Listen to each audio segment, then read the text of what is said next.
everyone. Welcome to the Portfolio. Today we've traveled outside of New York City to visit an award-winning author and illustrator of children's books. And I brought my 5-year-old son, Derek, because he just loves reading her books. Derek, would you like to introduce today's guest? Yes. Ladies and gentlemen, introducing Yumi Heo.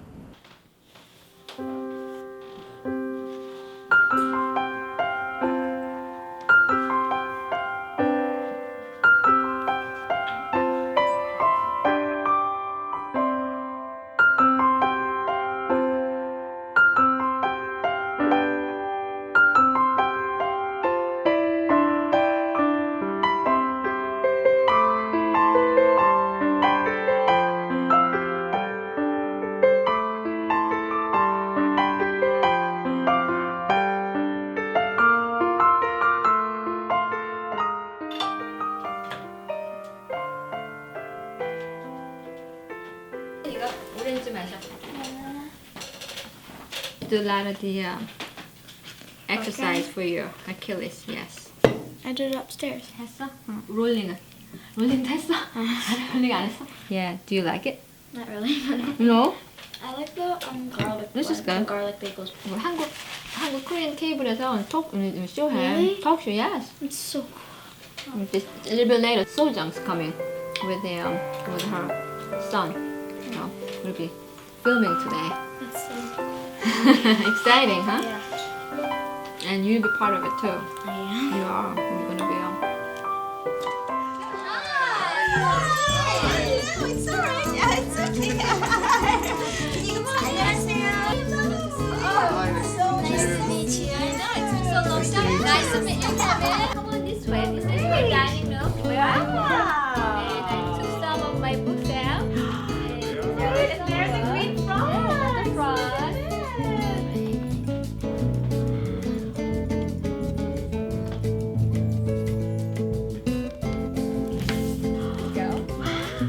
Thank you.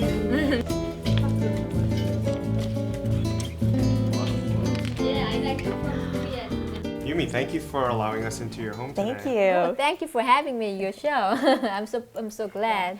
So let's start from the beginning. You were born in 1964 in Seoul, Korea, and I've heard that your family moved around quite a bit. Why is that? Oh yes, because my dad was in the officer in the army, and he was transferred quite often.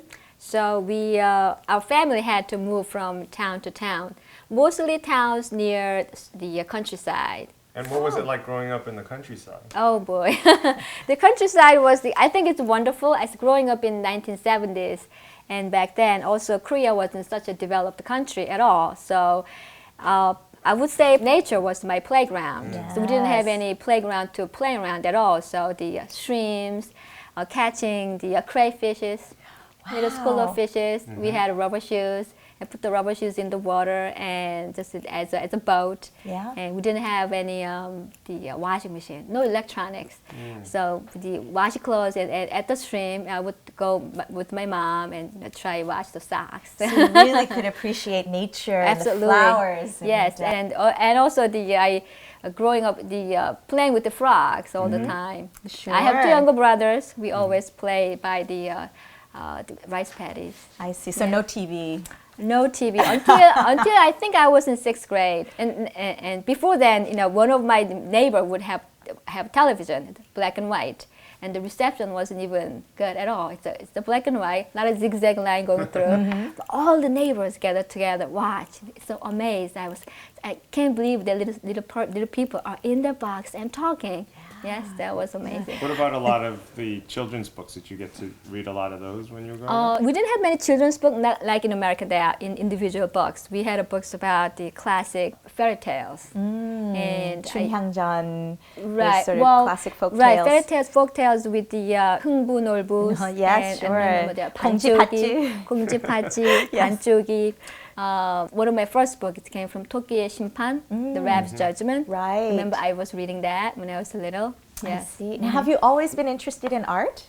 Yes, I was. I always the drawings a lot, and also since my dad was moving around a lot, and I didn't have many friends. I make friends 1 year, and then I move next year. So I had to make friends every year.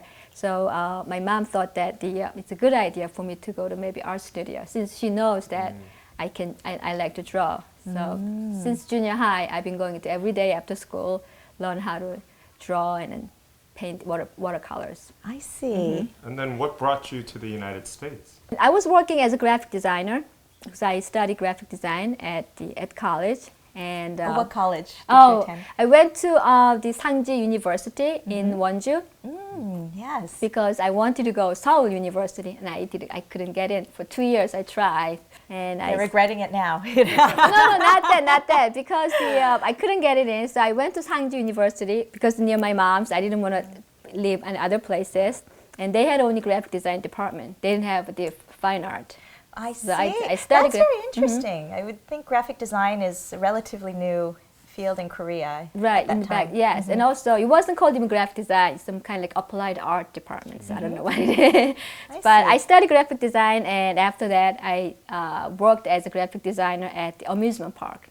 But I had a thought that always that the school that I couldn't get it in, always had a more thought that just I wanted to study more. And I happened to see ad about School of Visual Arts are looking for some students come to New York and study. So I came here, and I had the best 3 years of my life. Well, So what it's- was your first impression of New York City? Well, first New York City was, I think I became a child again, because since I grew up in rural side of the country, my childhood, and came here, it's like same as I coming to, go to Seoul, that, oh my God, this is huge building, a lot of people. And in New York, it's same as that too. It's like buildings and all different races, and I see, of course, and so it was amazing experience that I had. And then at SVA, did you continue to study graphic design?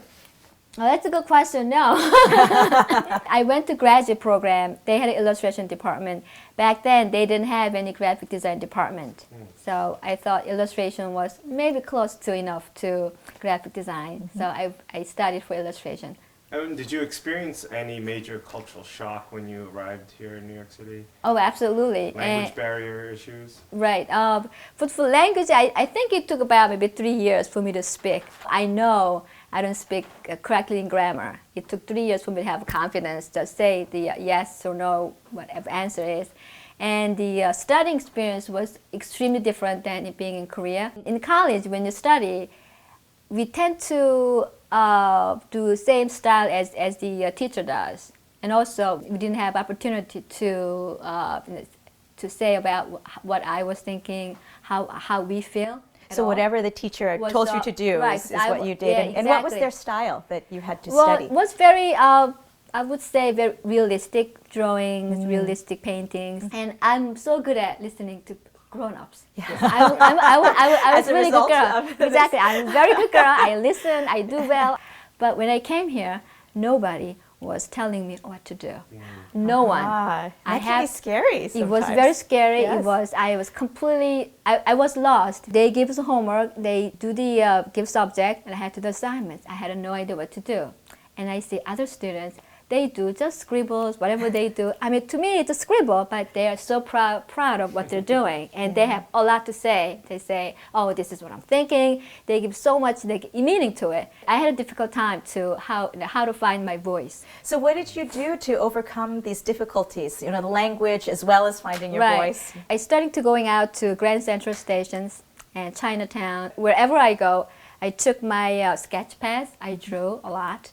And I spent many hours in my studio experimenting with art mediums and going to a lot of exhibitions or the teachers' shows and just reading a lot of books and spending time in bookstores, just looking at other artists' work. And about a year later, I found my own voice in my art. Wow. Well, you were in the perfect city to really find that inspiration. There's so much. Yes, it was. Yeah. So you arrived in New York City in 1989, and those were very interesting times here. There was a lot of racial tension brewing, and I heard that you became very interested and very active in injecting yourself into the social issues of the time. Particularly in 1990, there was a big boycott of Korean American owned stores, Right. businesses Yes. by mainly African American customers. Right, So right. can you tell us a little bit more about that Yes. experience? So at first year at graduate program, it's called the visual essay that each student has to come up with their own ideas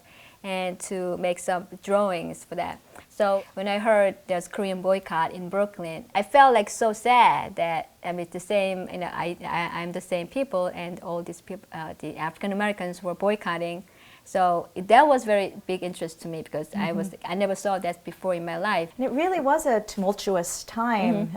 Just a year later, 1991, there was the Crown Heights riots. Exactly. And that primarily affected, well, there were brewed tensions between the African American community and the Jewish community. Right, exactly. So the year before I was interested in the Korean grocery boycott, and the year after that, the Crown Heights incident. So I see all this disharmony in race. So I wanted to, as a thesis project, use this story.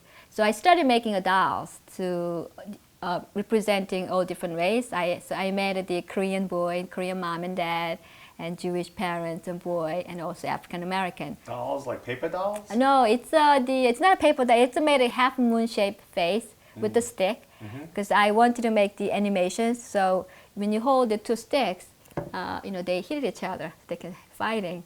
So for the animations, so I started making these dolls, a bunch of them in my studio on my wall, and towards the end, I didn't know how to make animation project. I didn't know any skill for how to make animation itself. Right, it's a whole other field. Exactly. Like, oh my God, I don't have time. I got to finish my project. I don't know. So I didn't know what to do. But then, once again, as being a good listener, one of my teachers thought that, why don't you put it as a book form? So I come up with very simple stories. So I had my dolls. So I made a book. The book I was working at this project was called In Brooklyn. So that's what those are. These are Right. I see. Right. Got it. The African American mom. Harry, Fred, and Minno are friends. On Saturday, Harry goes to synagogue with his family. Fred goes to the laundromat with his mother. Minno helps his parents at the grocery store. One day, Fred's older brother went to the grocery store and had an argument. Minno's family and Fred's family were very angry at each other. Minno and Fred were very sad. Fred's family was run over by Harry's uncle accidentally. Fred's family and Harry's family were very angry at each other. Mayor Dinkins came and tried to help, but they were still angry. Fred and Harry were very sad. In Brooklyn, Harry, Fred, and Minno are still friends. I was sending my books to all editors in New York and the whole country. They were very excited to see my book. However, the issue I'm dealing with, the social issue, is a little sensitive. So they didn't know what to do with the book, but they do remember my art. One of the editors who remembered my art sent me a story that, Yumi, since you're Korean, I have Korean folk tales. Could you make some samples? Pick the story, which one you like, and then make a sample for me.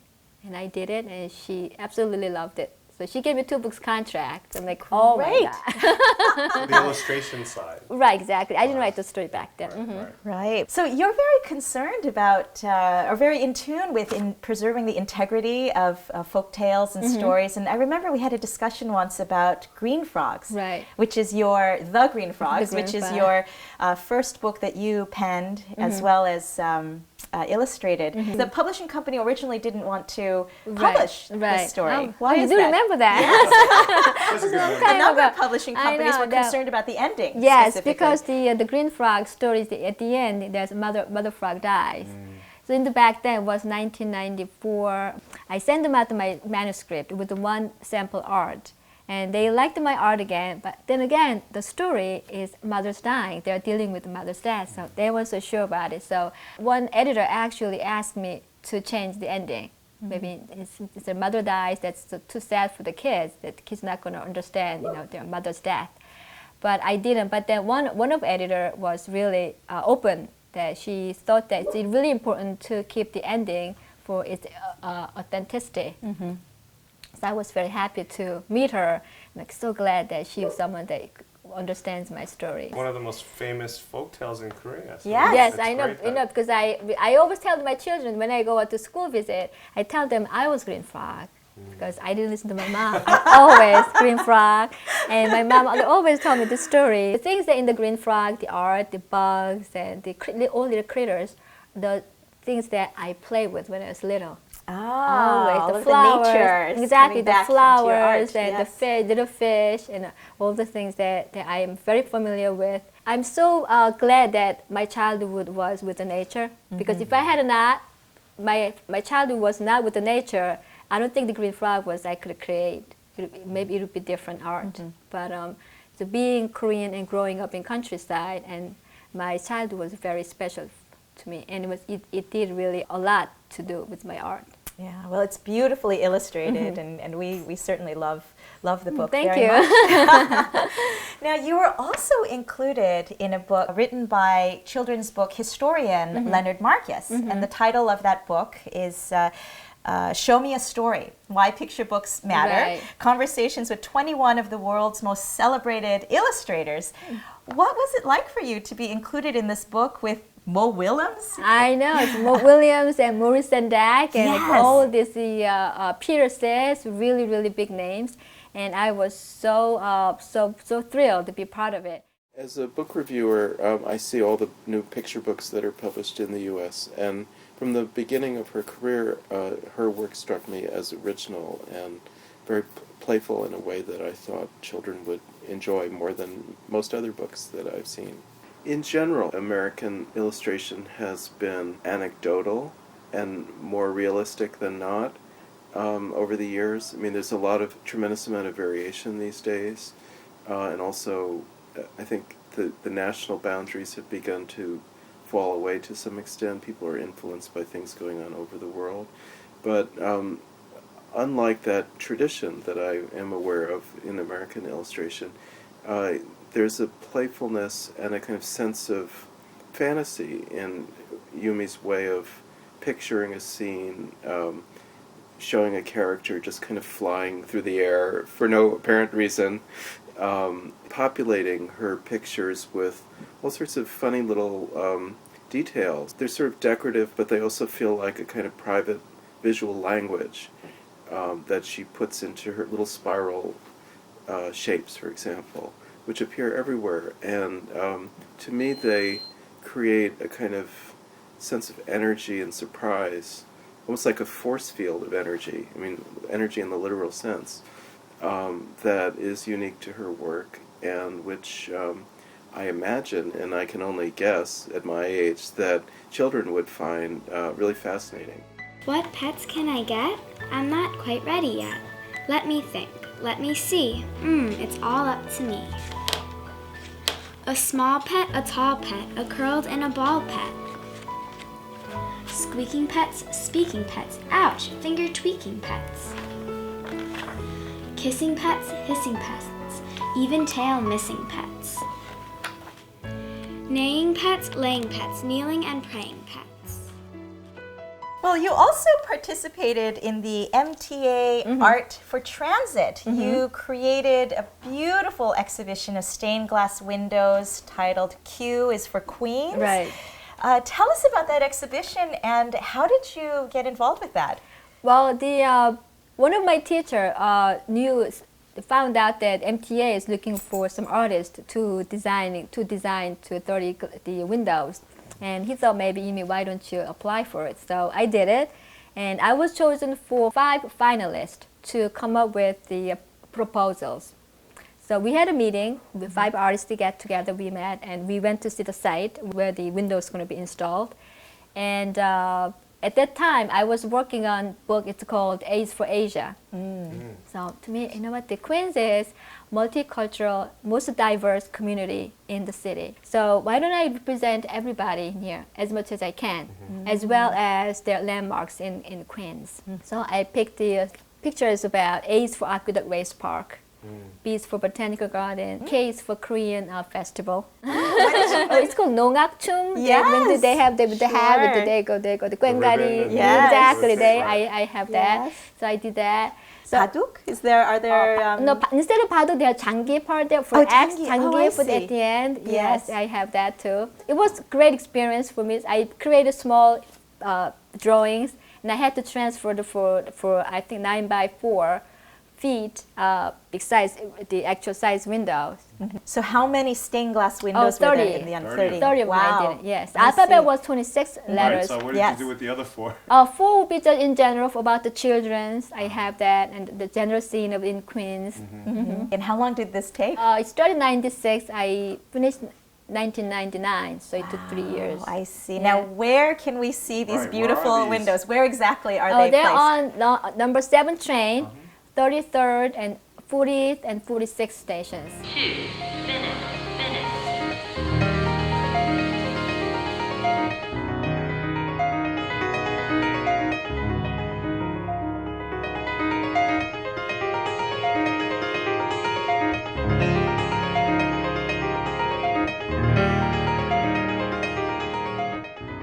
So let's talk a little bit about your family now. How did you meet your husband? Oh, I met my husband at School of Visual Arts when I studied. Oh, is he Yeah. also an artist? Yeah, he's an artist too. Yes, I he's a see. fine art. He does fine art. He does illustrations too. I think it's good that we both of us are artists. Sometimes when you do work, you get to forget objective the view. Best critic and best supporter. Right, Yes, exactly. at the same time. And you have a daughter and a son. I also see these beautiful instruments here. We have a cello, piano. What instruments do you? Violin. Violin. That's right. Jangu. There's a jangu there. What instruments do your children play? Yes, my son plays the piano and he plays the symphony orchestra cello for his symphony orchestra at school. And he does Wow. that. And my daughter plays the violin. I see. And your daughter's 12 now, and Yes. you've homeschooled her. Why did you decide to homeschool her? Oh, she's the competitive figure skater. Uh-huh. And she started about 3 years ago. And I thought, this was for the first time a child that comes to me, I would like to take a lesson. Before then, I'm the one, you have to take this lesson, this one. And this first time, child came to me, so I was so happy to see, oh, maybe this is what she wants. And we found that she has talent, so we tried to support her. Who's her role model in the figure skating world? Oh, she likes of course, the Kim Yeona. She loves watching Yuna Kim's skating. Right. I mean, I Yes. think she is amazing. What are you working on now? I'm working on a book. It's called Happy All Over. It's about a cell, how the cell grows in your body, and how to deal with the virus, and how they go deal with the virus and overcome. They becomes happy all over, because I was diagnosed the ovarian cancer last year, Oh, and goodness. 'cause I had a surgery, and my doctor suggested I should go for the chemo. At the last minute, I backed out. I decided not to go for chemo. I took the alternative treatment, so which is natural healing. So I do some by exercise, my diet, and I'm fine. And I thought that was very important to show my children that what I believe is important. So you do what you believe, then it's okay. And also going through that, changing my diet, it gave me an idea that about talking about the cells to a very simple way, and for the children, I think it would be really good stories for them. And lastly, do you have any words of wisdom for our aspiring illustrators and children book authors out there? Well, I always tell them to that find the stories that you know the best and what you have experienced, because that's the only way to differentiate from others' thought. You can be special about it, because I think your own experience and what you know is very special. So I always tell them to find the stories from there and just unique voice from there. So I think that's very important. That was the final episode of Season 2. And as Season 2 comes to a close, we just want to thank you for taking this extraordinary journey with us. We've had the privilege of meeting so many incredible Korean Americans this season. We hope their stories have inspired you like they've inspired us.